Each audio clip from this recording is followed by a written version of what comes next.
એમાં આજે આપણે થિયરીની ચર્ચા કરીશું. બરાબર? ઓકે. આના પહેલાના અગાઉના લેક્ચરમાં આપણે સમજ્યા હતા કે સમાન ચુંબકીય ક્ષેત્ર B માં જ્યારે આપણે લંબચોરસ ગૂંચળાને મૂકીએ અને એમાંથી જ્યારે પ્રવાહનું વહન થાય તો એ કિસ્સામાં ઉદ્ભવતું ટોર્ક આપણે મેળવ્યું હતું અને ટોર્કનું સૂત્ર આપણને કંઈક મળ્યું હતું ટાઉ બરાબર સદિશ m ક્રોસ સદિશ b અથવા મૂલ્ય સ્વરૂપે જો આપણે કહીએ તો લખી શકીએ આપણે ટાઉ બરાબર mb sin થીટા. બરાબર? તો સમજો આના પહેલા જે અગાઉના લેક્ચરમાં જે ટોર્કની થિયરી સાબિત કરી હતી એ એક્ઝામની દ્રષ્ટિએ ખૂબ જ મહત્વનો પ્રશ્ન છે, તો એને સારી રીતે ખાસ તૈયાર કરશો. બરાબર? સાચું. હવે આજે આપણે આજના લેક્ચરની વાત કરીએ તો આજે પણ આપણે થિયરી ચર્ચા કરવાના છીએ. તો આજના માટે આપણો ટોપિક છે ચુંબકીય ડાયપોલ તરીકે વિદ્યુત પ્રવાહ ધારિત વર્તુળાકાર ગૂંચળું. સમજો બેઝિક ક્વેશ્ચન જ છે. આ ક્વેશ્ચનમાં આપણે વિદ્યુત ક્ષેત્ર અને ચુંબકીય ક્ષેત્ર, બરાબર, ચુંબકીય ડાયપોલ માટે ચુંબકીય ક્ષેત્ર જ્યારે વિદ્યુત ડાયપોલ માટે વિદ્યુત ક્ષેત્રના સૂત્રોની સરખામણી જ કરવાની છે. એટલે સમજો કે આ બેઝિક ક્વેશ્ચન છે જેનો ઉપયોગ આપણે મોટાભાગે જે સૂત્રો આવશે એનો આપણે દાખલામાં ઉપયોગ કરીશું. બરાબર? સાચું. તો આપણે એની શરૂઆત કરીએ. તો સમજો એના માટે આપણે આ સૂત્રને યાદ કરીએ તો આ સૂત્ર આપણે કંઈક આગળ ચર્ચા કરી હતી કે પ્રવાહ ધારિત આપણે રિંગ ધ્યાનમાં લઈએ, વર્તુળાકાર લૂપ અથવા તો રિંગ. હવે આ રિંગના કેન્દ્રથી એની અક્ષ પર x અંતરે આવેલા કોઈ બિંદુ પાસે આપણે ચુંબકીય ક્ષેત્રનું સૂત્ર મેળવ્યું હતું. બરાબર? હવે ત્યાં આપણે જે વર્તુળાકાર લૂપ લીધી હતી એની ત્રિજ્યા આપણે ત્યાં સ્મોલ a લીધી હતી, પણ ધારો કે આપણે એની ત્રિજ્યા કેપિટલ R લઈએ તો શું થાય? બરાબર, લઈ શકાય. બરાબર, ત્રિજ્યા તમે સ્મોલ a લો કેપિટલ R લો, સંજ્ઞાથી કોઈ ફરક પડતો નથી. બરાબર, પણ આપણે ચોપડીમાં સંજ્ઞા આપણને હવે ત્રિજ્યા કેપિટલ R તરીકે આપી છે તો આપણે એને જ લઈને ધ્યાનમાં સમજીએ. તો સમજો તો લખી શકીએ આપણે કે આ એટલે વિદ્યુત પ્રવાહ ધરાવતી અને કેપિટલ R ત્રિજ્યાની આપણા માટે એક વર્તુળાકાર લૂપ અથવા તો રિંગ છે. હવે આ રિંગના કેન્દ્રથી તેની અક્ષ પર x અંતરે કોઈ બિંદુ આવેલું છે તે આપણે ચુંબકીય ક્ષેત્રનું સૂત્ર મેળવ્યું હતું. સૂત્ર કંઈક આ રીતે હતું B બરાબર μ0 IR² upon 2 ઇન્ટુ બ્રેકેટ આપણે લખી શકીએ x² r² 3/2. બરાબર? આ ગુંચળામાં કેટલા આંટા હોય ત્યારે એક આંટો હોય ત્યારે, અથવા ધારો કે આપણે n આંટા માટે સૂત્ર લખતા હતા તો ઉપર n વડે ગુણતા હતા. બરાબર? સૂત્ર આપણું શું હતું? n આંટા માટે B બરાબર μ0 NIR² છેદમાં પદ m નું m જ. યાદ છે ને? તો યાદ રાખજો. સાચું.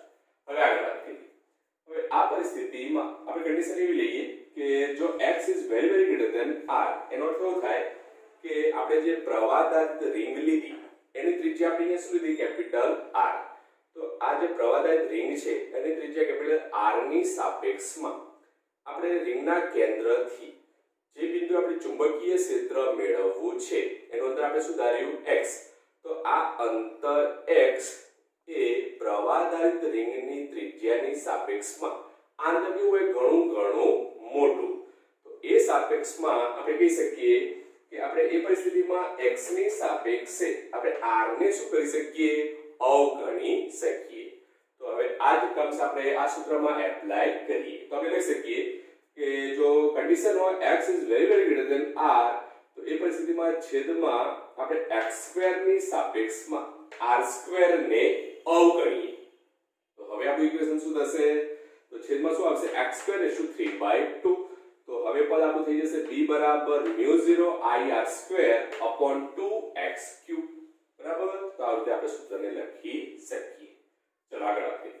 હવે આપણે જે વર્તુળાકાર લૂપ લીધી છે અથવા તો રિંગ લીધી છે એનું જે ક્ષેત્રફળની વાત કરીએ તો ક્ષેત્રફળ લખી શકીએ આપણે A બરાબર πr². કેમ? કારણ કે લૂપ કેવી છે આપણા માટે? વર્તુળાકાર. બરાબર? તો આ પરિસ્થિતિમાં લખી શકાય કે ગૂંચળાનું અથવા તો રિંગનું ક્ષેત્રફળ આ કિસ્સામાં આપણે લખી શકીએ A બરાબર πr², જે કેપિટલ R શું દર્શાવે છે? આપણા માટે જે વર્તુળાકાર લૂપ અથવા તો ગૂંચળું છે એની ત્રિજ્યા. તો સૂત્ર આપણે શું મળ્યું? A બરાબર πr².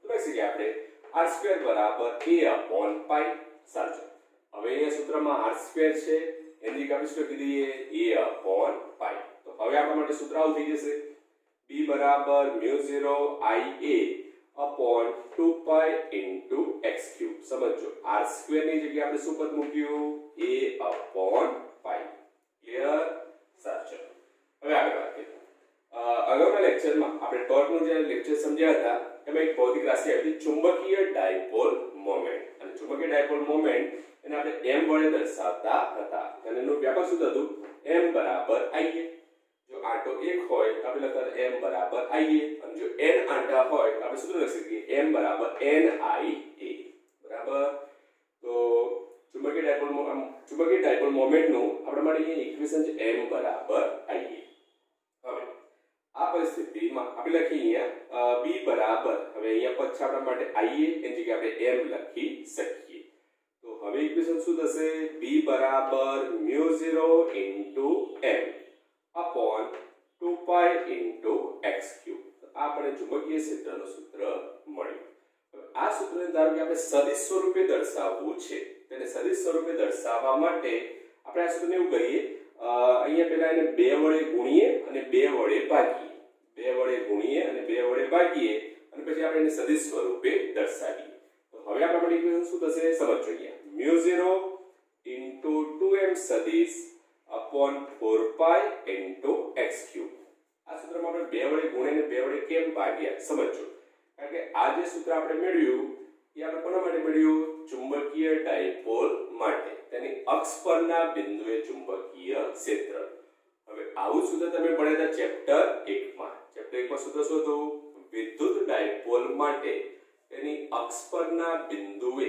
ચુંબકીય ક્ષેત્ર સોરી ત્યાં શબ્દ હતો વિદ્યુત ક્ષેત્ર બરાબર ચેપ્ટર 1 અને ચેપ્ટર 4 માં આપણે કમ્પેરિઝન જ કરવાની છે સમજો આ સૂત્ર શું દર્શાવે છે આપણા માટે આ સૂત્ર એવું દર્શાવે છે ચુંબકીય ડાયપોલ માટે તેની અક્ષ પરના બિંદુએ ચુંબકીય ક્ષેત્ર બરાબર ત્યારે ચેપ્ટર 1 માં તમે શું સમજ્યા હતા તો ચેપ્ટર 1 માં હતું ટોપિક વિદ્યુત ડાયપોલ માટે તેની અક્ષ પરના કોઈ ચોક્કસ બિંદુએ તમે શોધતા હતા વિદ્યુત ક્ષેત્ર બરાબર તો આ જે થિયરી છે એ બેઝિક ક્વેશ્ચન છે જેમાં આપણે શું કરવાનું છે કમ્પેરિઝન ચેપ્ટર 1 અને ચેપ્ટર 4 માં જે વિદ્યુત ક્ષેત્ર અને ચુંબકીય ક્ષેત્રના જે સૂત્રો મેળવ્યા હતા એ બેની આપણે સરખામણી જ કરવાની છે તો આ પરિસ્થિતિમાં આપણે હવે કહી શકીએ કે આ આપણે જે સૂત્ર મળે એનું નામ દીધું સમીકરણ નંબર 1 એ શું દર્શાવે છે ચુંબકીય ક્ષેત્ર ક્યાં ચુંબકીય ડાયપોલની અક્ષ પરના કોઈ બિંદુએ ચુંબકીય ક્ષેત્ર હવે આવી જ રીતે આપણે લખી શકીએ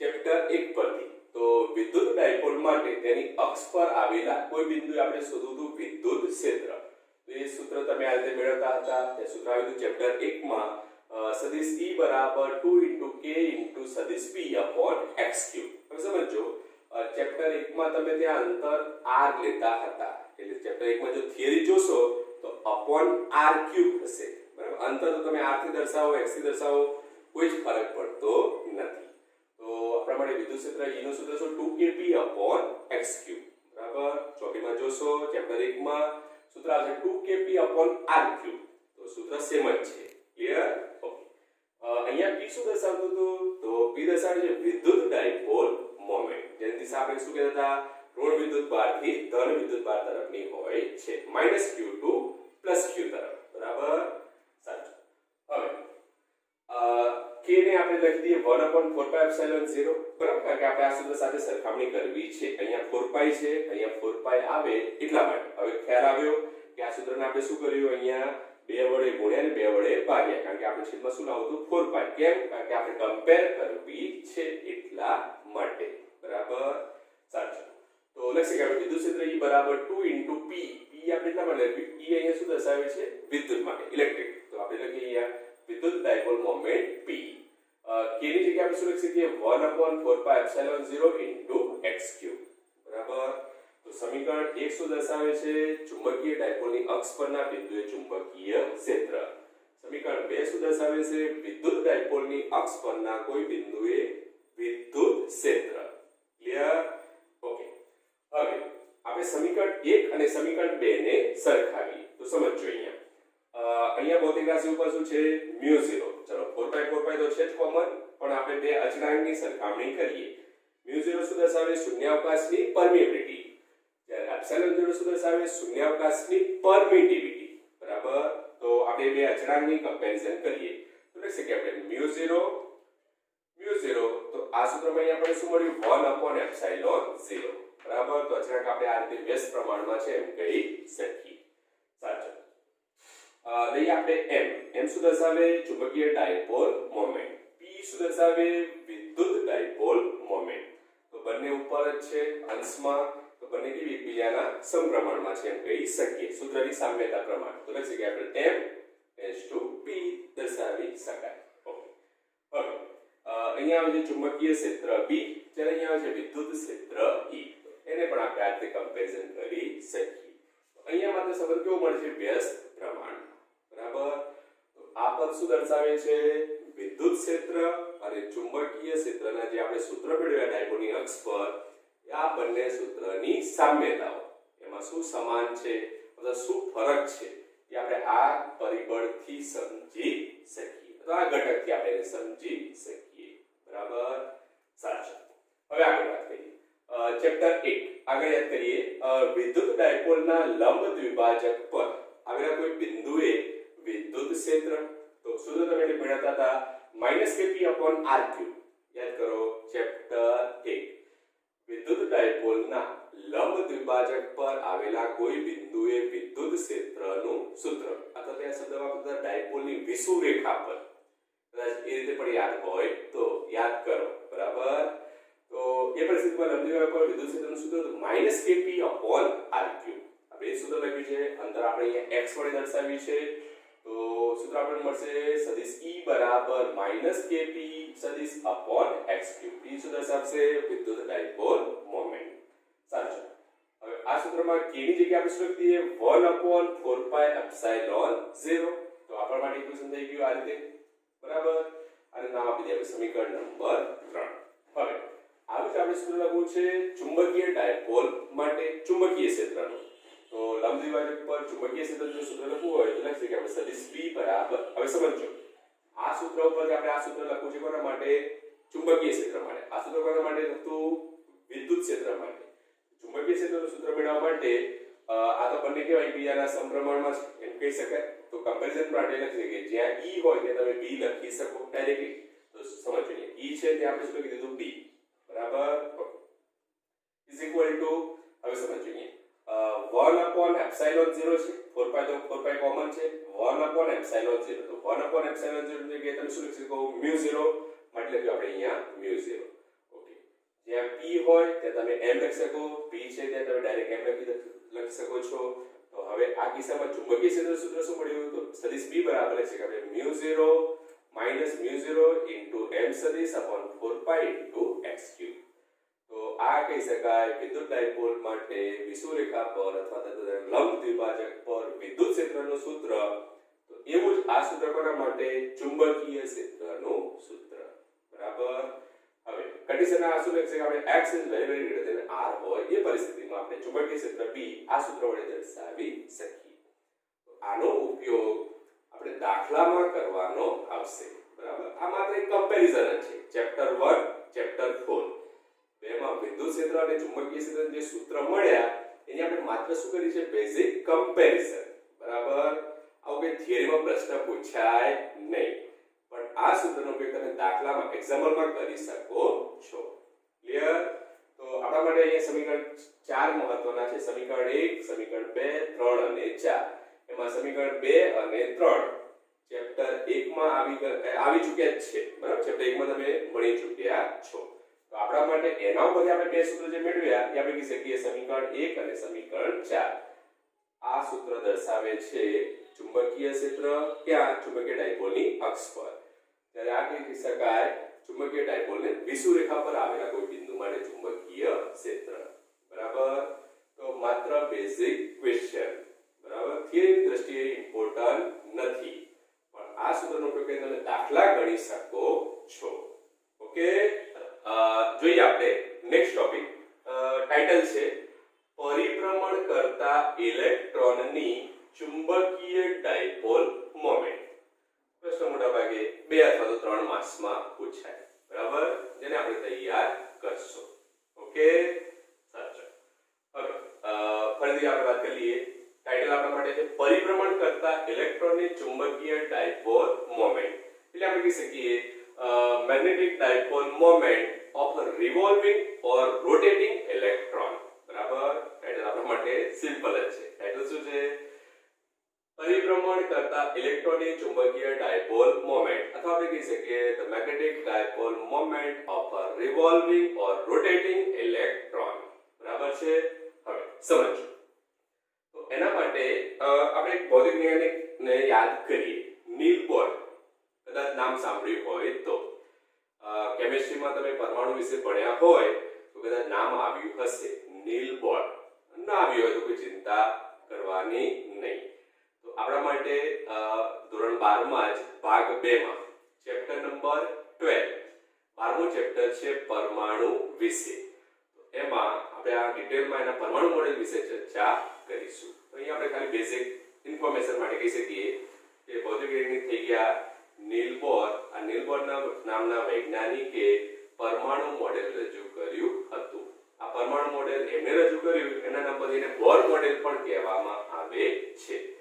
તો સમજો, બોર મોડેલ અનુસાર આપણે એમ કહી શકીએ કે કોઈ પણ ભારે ન્યુક્લિયસ હોય, આ ભારે ન્યુક્લિયસને આપણે કેન્દ્ર તરીકે લઈએ તો એની આસપાસના વિસ્તારમાં ઇલેક્ટ્રોન એટલે કે ઋણ વિદ્યુત ભારિત ઇલેક્ટ્રોન તેની આસપાસ વર્તુળાકાર માર્ગે ભ્રમણ કરે છે. બરાબર. હવે ભારે ન્યુક્લિયસને આપણે કેન્દ્ર તરીકે ગણીએ અને એની આસપાસ જ્યારે ઇલેક્ટ્રોનને પરિભ્રમણ કરતો વિચારીએ વર્તુળાકાર માર્ગે, તો ઇલેક્ટ્રોનને ભ્રમણ કરવા માટે શું જોઈએ? વર્તુળાકાર માર્ગે કેન્દ્રગામી બળ. એ કોણ પૂરું પાડે? કુલંબીય બળ. બરાબર, સાચું. હવે આપણે અહીંયા થિયરીને સમજીએ. તો થિયરી સમજવા માટે આપણે અહીંયા પ્લસ જેડી, બરાબર, હાઇડ્રોજન પરમાણુ મોડેલ આપણે ધ્યાનમાં લઈએ. ધારો કે આપણે એમ કહીએ કે આકૃતિમાં દર્શાવ્યા પ્રમાણે એક ઋણ વિદ્યુત ભારિત ઇલેક્ટ્રોન, બરાબર, જેનો ચાર્જ શું છે? નેગેટિવ. તો ઇલેક્ટ્રોન, ઋણ વિદ્યુત ભારિત ઇલેક્ટ્રોન એ પ્લસ જેડી વિદ્યુત ભાર ધરાવતા ભારે અને સ્થાયી ન્યુક્લિયસની આસપાસ વર્તુળાકાર માર્ગે ભ્રમણ કરે છે. અહીં આપણે એરો વડે ઇલેક્ટ્રોનના ભ્રમણની દિશા દર્શાવેલી છે. બરાબર, સમજો. આપણે એક ભારે ન્યુક્લિયસ ધ્યાનમાં લીધું, ધન વિદ્યુત ભારિત ન્યુક્લિયસ. એની આસપાસના વિસ્તારમાં એને કેન્દ્ર તરીકે ગણીએ તો એની આસપાસ r ત્રિજ્યાના વર્તુળાકાર માર્ગે ઇલેક્ટ્રોન શું કરે છે? ભ્રમણ કરે છે.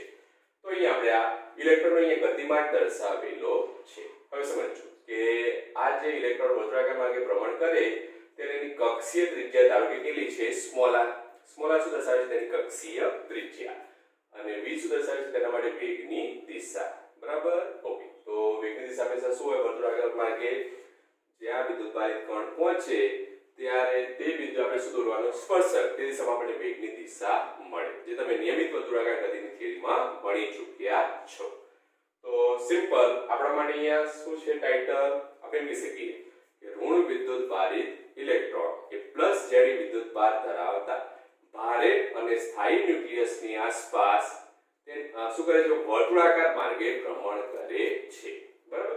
આ વર્તુળાકાર માર્ગે જ્યારે ઇલેક્ટ્રોન ભ્રમણ કરે ત્યારે ધારો કે એની કક્ષીય ત્રિજ્યા કેટલી છે? Small r. અને કક્ષીય ઝડપ આપણે કહી શકીએ અહીંયા v.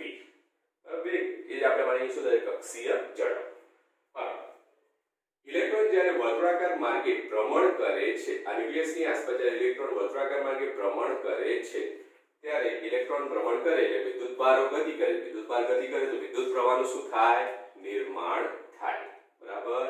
વિદ્યુત પ્રવાહનું નિર્માણ થાય તો તેની આસપાસના વિસ્તારો શું ઉત્પન્ન થાય? ચુંબકીય ક્ષેત્ર. આવું કોને કીધું? ઓર્સ્ટેડ.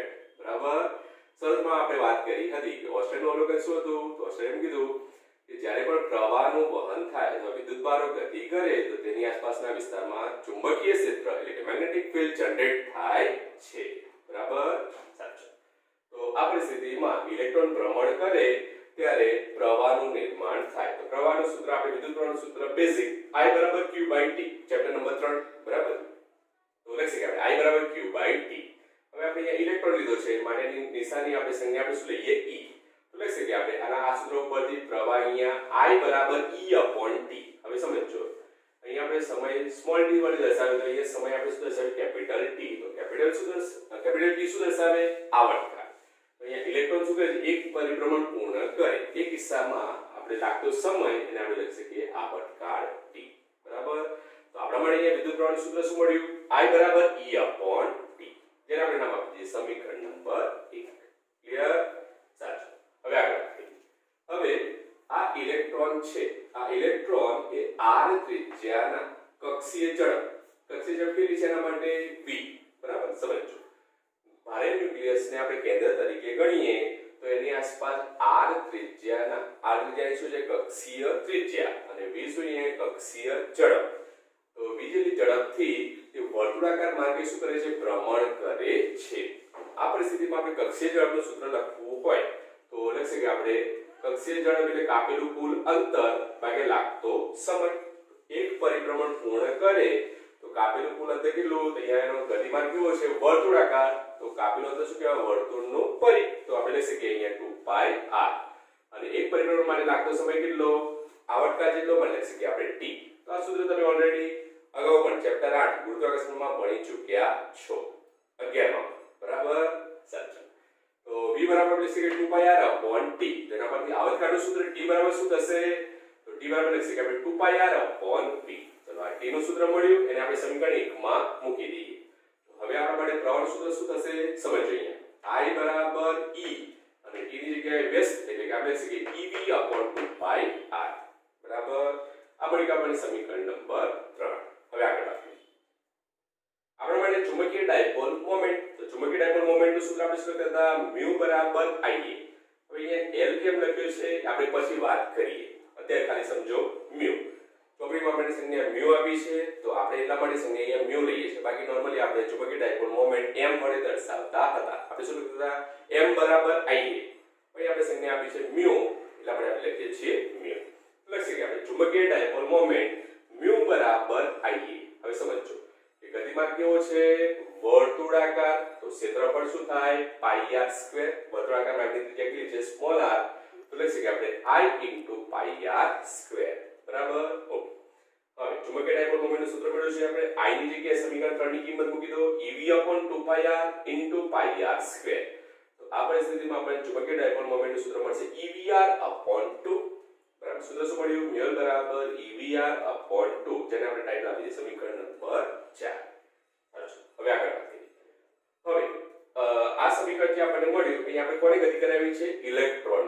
તો આ પરિસ્થિતિમાં આ સૂત્રને આપણે જમણી બાજુ બરાબર જમણી બાજુએ ઇલેક્ટ્રોનના દળ વડે ગુણીએ એટલે me વડે ગુણીએ અને me વડે ભાગીએ. તો સમજો સૂત્ર હવે આ શું થશે તો લખી શકીએ આપણે μL બરાબર E VR છે me વડે ગુણો લખી શકીએ આપણે mvr/2 * me. સમજો સમીકરણ 4 ની જમણી બાજુ આપણે શું કર્યું ઇલેક્ટ્રોનના દળ me વડે ગુણતા અને me વડે ભાગતા. હવે અહીંયા સૂત્ર આવ્યું mvr. તો mvr સૂત્ર તમે જાણો છો ચેપ્ટર 7 ધોરણ 11 પરથી યાદ કરો. કણનું કોણીય વેગમાન L બરાબર r × p એટલે કે rp sin θ. p ની જગ્યાએ તમે શું લખી શકો mv. સૂત્ર થઈ જાય. બરાબર. યાદ આવ્યું નહીં સાચું. આપણે અહીંયા મેળવી લઈએ. સૂત્ર કંઈક આવું હતું L બરાબર r × p. બરાબર છે. તો તમે આ રીતે લખી શકો rp sin θ. તો r p ની જગ્યાએ આપણે mv લખી શકીએ. વેગમાન રેખીય વેગમાન p બરાબર mv અને બંને ઘટકો કેવા હોય પરસ્પર લંબ sin 90. તો આ પરિસ્થિતિમાં mvr લખી શકીએ આપણે mvr કોણીય વેગમાન. બરાબર. તો mvr શું દર્શાવે કોણીય વેગમાન. તો અહીંયા લખી શકીએ આપણે μL બરાબર E * mvr ની જગ્યાએ આપણે શું લખી દઈએ અહીંયા L. તો L શું દર્શાવે છે કોણીય વેગમાન એન્ગ્યુલર મોમેન્ટમ. બરાબર. લંબાઈ નથી હો ખાસ સમજો. ઓકે. તો EL/2me આવું આપણને ઇક્વેશન મળશે. હવે ચુંબકીય ડાયપોલ મોમેન્ટ કેવી રાશિ હતી સદિશ રાશિ જે આપણે અગાઉના 12ના લેક્ચરમાં સમજ્યા હતા. તો આ સૂત્રને આપણે સદિશ સ્વરૂપે દર્શાવી તો લખી શકીએ આપણે અહીંયા સદિશ મ્યુ એલ, હવે એલ અહીંયા એટલા માટે કે આપણે કોણીય વેગમાનના સંદર્ભમાં કહીએ છીએ ચુંબકીય ડાયપોલ મોમેન્ટ માટે અહીંયા સંજ્ઞા શું આવી મ્યુ એલ. તો સદિશ સ્વરૂપે આપણે લખી મ્યુ એલ સદિશ બરાબર -e/2me ઇન્ટુ સદિશ એલ. બરાબર, કોણીય વેગમાન પણ કેવી રાશિ છે સદિશ રાશિ છે માટે આપણે બંને ઉપર એરો કર્યા.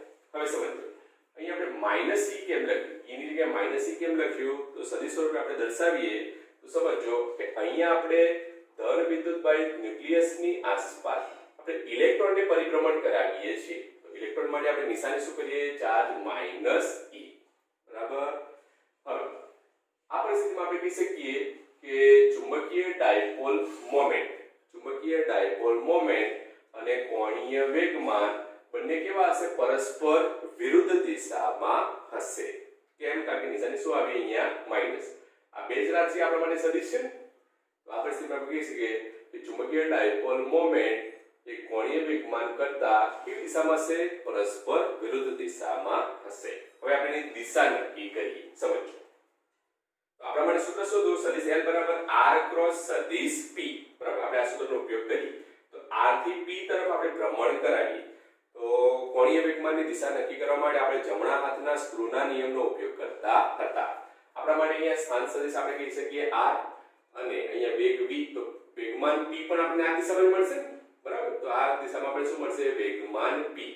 તો P અને R એના વડે રચાતા સમતલને લંબરૂપ આપણે શું મળે કોણીય વેગમાનની દિશા. હવે જમણા હાથના સ્ક્રૂના નિયમ પ્રમાણે આપણે R થી P તરફ જો આપણે સ્ક્રૂને ઘુમાવીએ તો એ પરિસ્થિતિમાં સ્ક્રૂ જે દિશામાં આગળ ખસે એ શું દર્શાવે કોણીય વેગમાનની દિશા.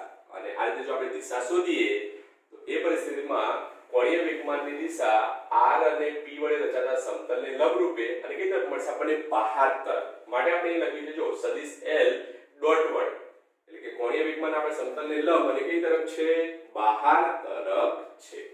બરાબર, હવે એનાથી ઉલટું આપણે દિશા કોઈ નક્કી કર્યું છે ચુંબકીય ડાયપોલ મોમેન્ટ. બરાબર, તો ચુંબકીય ડાયપોલ મોમેન્ટ માટે આપણે શું કહી શકીએ કે આપણે હમણાં જ કીધું કે ચુંબકીય ડાયપોલ મોમેન્ટની દિશા એ કોણીય વેગમાનની દિશા કરતા કેવી હશે વિરુદ્ધ દિશામાં. હવે સમજો કે કોણીય વેગમાન આપણને કેવું મળ્યું R અને P વડે રચાતા સમતલની લંબરૂપે અને બહાર તરફ. તો એનાથી ઉલટું. બરાબર, તો કોણીય વેગમાનની દિશા પરથી જો આપણે ચુંબકીય ડાયપોલ મોમેન્ટની દિશા નક્કી કરીએ તો આ બહાર તરફ છે તો આ કઈ તરફ હશે અંદર તરફ. બરાબર, માટે આપણે ચુંબકીય ડાયપોલ મોમેન્ટની દિશા નક્કી કરવા માટે અહીંયા નિશાની શું કરીએ આપણે ક્રોસ. એટલે ક્યાં છે અંદર તરફ છે. આ એક રીત. બીજી રીત જમણા હાથના નિયમ પ્રમાણે પણ આપણે નક્કી કરી શકીએ. સમજો ઇલેક્ટ્રોન આ દિશામાં ભ્રમણ કરે છે તો પ્રવાહનું વહન આ દિશામાં થાય. બરાબર, ઇલેક્ટ્રોનની વિરુદ્ધ દિશામાં પ્રવાહ રચાય. તો આ પરિસ્થિતિમાં આપણે પ્રવાહની દિશા નક્કી કરવા માટે આપણે આ રીતે અંગૂઠાને ધ્યાનમાં લઈએ. સમજો જમણા હાથનો નિયમ પ્રવાહ આપણા માટે ક્લોકવાઇઝ. બરાબર, ક્લોકવાઇઝ. તો આંગળીઓને આપણે ક્લોકવાઇઝ વાળો. આંગળીને આપણે ક્લોકવાઇઝ વાળીએ તો અંગૂઠો કઈ દિશામાં જાય સમજો આ રીતે. આંગળીને આપણે આ રીતે ક્લોકવાઇઝ વાળો તો અંગૂઠો આપણો કઈ દિશામાં જશે અહીંયા બોર્ડના સમતલને લંબ અને અંદર તરફ. તો એ જ દર્શાવે છે અહીંયા ચુંબકીય ડાયપોલ મોમેન્ટની દિશા. માટે આપણે નિશાની શું કરી છે અહીંયા ક્રોસ. બરાબર, ક્લિયર? ઓકે, સારું. હવે આગળ સમીકરણ 5 ને આપણે ધ્યાનમાં લઈએ તો ચુંબકીય ડાયપોલ મોમેન્ટ મ્યુ L અને કોણીય વેગમાન L આપણને આપણે ગુણોત્તર લઈએ તો L ને આપણે અહીંયા છેદમાં લઈએ તો સમજો સમીકરણ 5 પરથી આપણે આવું લખીએ મ્યુ L upon L બરાબર સામે શું વધશે E/2m. તો આ જે આપણે અહીંયા ગુણોત્તર લીધો ચુંબકીય ડાયપોલ મોમેન્ટ upon કોણીય વેગમાન આપણને અહીંયા મૂલ્ય શું મળ્યું E/2me. તો આ જે આપણે ગુણોત્તર લીધો એને જ કહેવામાં આવે છે ગાયરોમેગ્નેટિક રેશિયો અથવા તો ગાયરોમેગ્નેટિક ગુણોત્તર. બરાબર, μL/L E/2m. આ જે આપણે ગુણોત્તર લીધો એ ગુણોત્તરને આપણે શું કહીએ છીએ એનું નામ છે ગાયરોમેગ્નેટિક ગુણોત્તર. બરાબર, હવે આપણે એની વેલ્યુ શોધવી છે ઇલેક્ટ્રોન માટે. તો લખી શકીએ આપણે ઇલેક્ટ્રોનનો ચાર્જ કેટલો 1.6 × 10⁻19 કુલમ. બરાબર, ઓકે. ઇલેક્ટ્રોનનું દળ કેટલું 9.1 × 10⁻31 kg. ચલો આ બે વેલ્યુ આમાં મૂકો અને સાદું આપશો તમને જવાબ મળશે 8.8 × 10⁻10 કુલમ પર kg. બરાબર, તો સમજો ગાયરોમેગ્નેટિક ગુણોત્તરનું મૂલ્ય માટે ઇલેક્ટ્રોન માટે આપણે વાત કરીએ છીએ તો ઇલેક્ટ્રોન માટે આપણે મૂલ્ય કેટલું મળે 8.8 × 10 ની 10 ઘાત 8.8 × 10 ની 10 ઘાત કુલમ પર કેજી તો આ આપણને ગાયરોમેગ્નેટિક ગુણોત્તરનું મૂલ્ય ઇલેક્ટ્રોન માટે આપણે આ રીતે મેળવી શકીએ હવે સમજો આજે આપણે સમીકરણ 5 મેળવ્યું એમાં આપણે અહીંયા ઇલેક્ટ્રોનને પરિભ્રમણ કરાવીએ છીએ બાય ન્યુક્લિયસની આસપાસ આપણે ઇલેક્ટ્રોનને પરિભ્રમણ કરાવીએ છીએ ઇલેક્ટ્રોનનો ચાર્જ શું હતો નેગેટિવ માટે આપણે અહીંયા નિશાની કરી -e પણ એના બદલે જો કોઈ ધન વિદ્યુતભારિત કણ હોય ધન વિદ્યુતભાર આપણે જો ભ્રમણ કરાવીએ એની આસપાસ જો ધન વિદ્યુતભારને ભ્રમણ કરાવીએ તો એ પરિસ્થિતિમાં અહીંયા તો ચાર્જ શું થાય +e તો આ પરિસ્થિતિમાં આપણે કહી શકીએ કે ચુંબકીય ડાયપોલ મોમેન્ટ અને કોણીય વેગમાન બંનેની દિશા કેવી મળે એક જ મળે બરાબર ઇલેક્ટ્રોન છે નિશાની માઈનસ આવી માટે બંને પરસ્પર વિરુદ્ધ દિશા પણ જો ધન વિદ્યુતભારિત કણ હોય તો બંનેની દિશા કેવી મળે સમાન કોની ચુંબકીય ડાયપોલ મોમેન્ટ અને કોણીય વેગમાન આપણને એક જ દિશામાં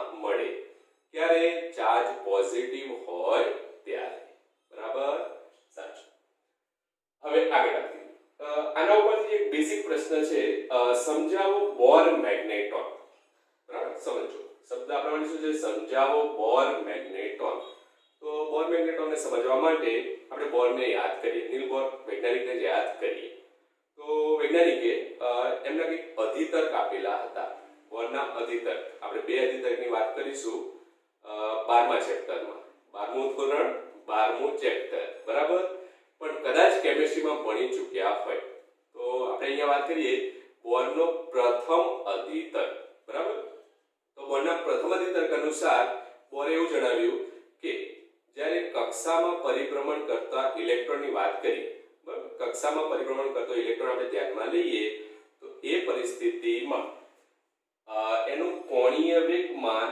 એ હંમેશા h/2π ના પૂર્ણ ગુણાંકમાં હોય છે બોરના પ્રથમ અધિતર્ક અનુસાર આપણે કહી શકીએ કે કોઈ પણ કક્ષામાં પરિભ્રમણ કરતા ઇલેક્ટ્રોન માટે કોણીય વેગમાન L એ હંમેશા h/2π ના પૂર્ણ ગુણાંકમાં હોય છે બરાબર તો આપણે એને સૂત્ર સ્વરૂપે લખી શકીએ L nh/2π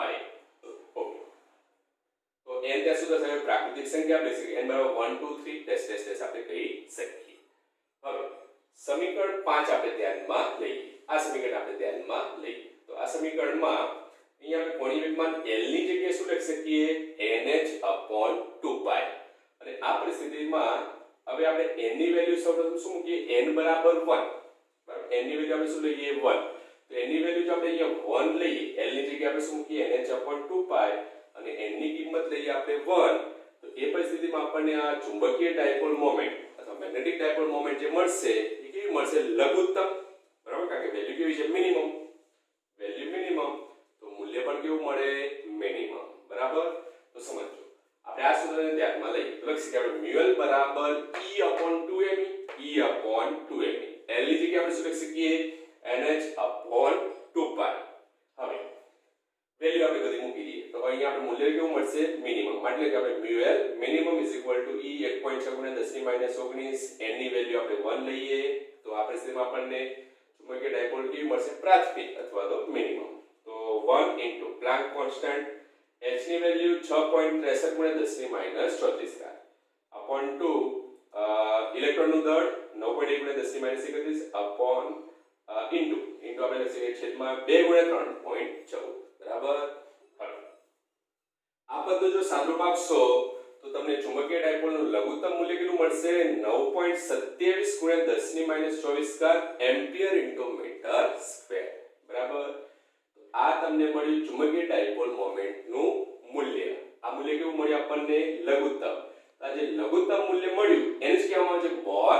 મેગ્નેટોન એને જ આપણે શું કહીએ છીએ બોર મેગ્નેટોન તો બોર મેગ્નેટોન શું છે આપણે કહી શકીએ ચુંબકીય ડાયપોલનું લઘુત્તમ મૂલ્ય ચુંબકીય ડાયપોલ મોમેન્ટનું લઘુત્તમ મૂલ્ય જે આપણને મળ્યું 9.27 × 10 - 24 આ જે લઘુત્તમ મૂલ્ય મળ્યું એને શું કહેવામાં આવે છે બોર મેગ્નેટોન બરાબર ક્લિયર સાચો તો આજે આપણે આટલે સુધી રાખીએ છીએ લગભગ બધાને ખ્યાલ આવી ગયો હશે બરાબર બેઝિક ક્વેશ્ચન છે મોટા ભાગે આ થિયરી 2 અથવા 3 માર્ક્સમાં પૂછાય બરાબર તો સાહેબ એને ચોપડામાં લખી લેશો. કઈ ડાઉટ હોય મેસેજ કરીને પ્રશ્ન પૂછી શકો છો.